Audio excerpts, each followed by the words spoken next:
Hi, Jodie Hill here, and today I'm going to talk about quite a sensitive topic actually. It's having panic attacks, because I know I've been really open about it before, but actually I think it's really important that people understand what a panic attack is and how they can best help someone. The first thing I would say is this is not medical advice, this is just my lived experience and some tips that I've picked up along the way from advising people and supporting people with anxiety and panic attacks. So first of all, what is a panic attack?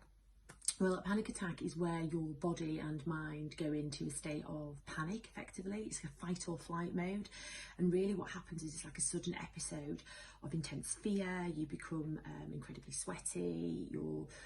For me, I get very emotional uncontrollably to the point I can't actually breathe.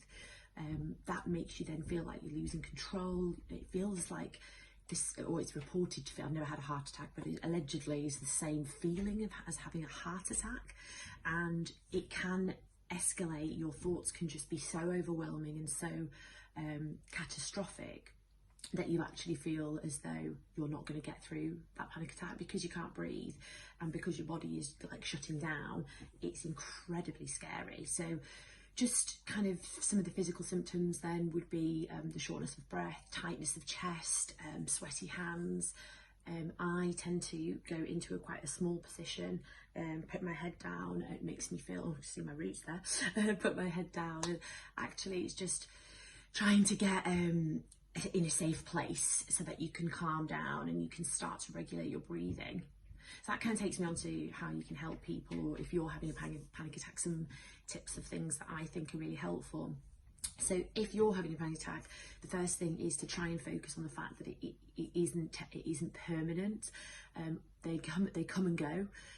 It isn't a situation where you're not going to come out of it. But it's so easy for me to say that because when you're in it, your mind doesn't allow you to have that thought process. But if you can try and calm yourself down, one of the things that I do is touch my wrist here, and actually can calm your breathing.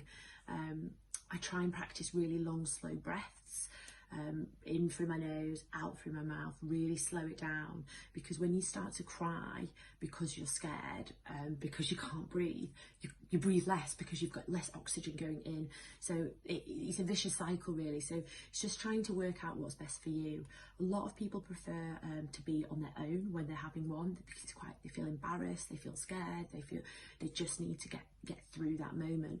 Other people need reassurance. So if you're with somebody and they're having a panic attack, I would suggest trying to be empathetic. Don't judge them.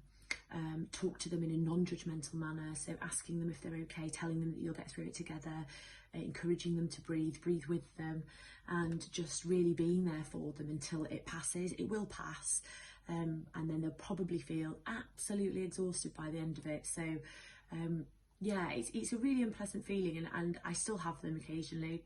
I don't have them as much as I used to. In fact, you know, the thing is with panic attacks is you don't know when they're coming either. They're not necessarily triggered by an event or a situation.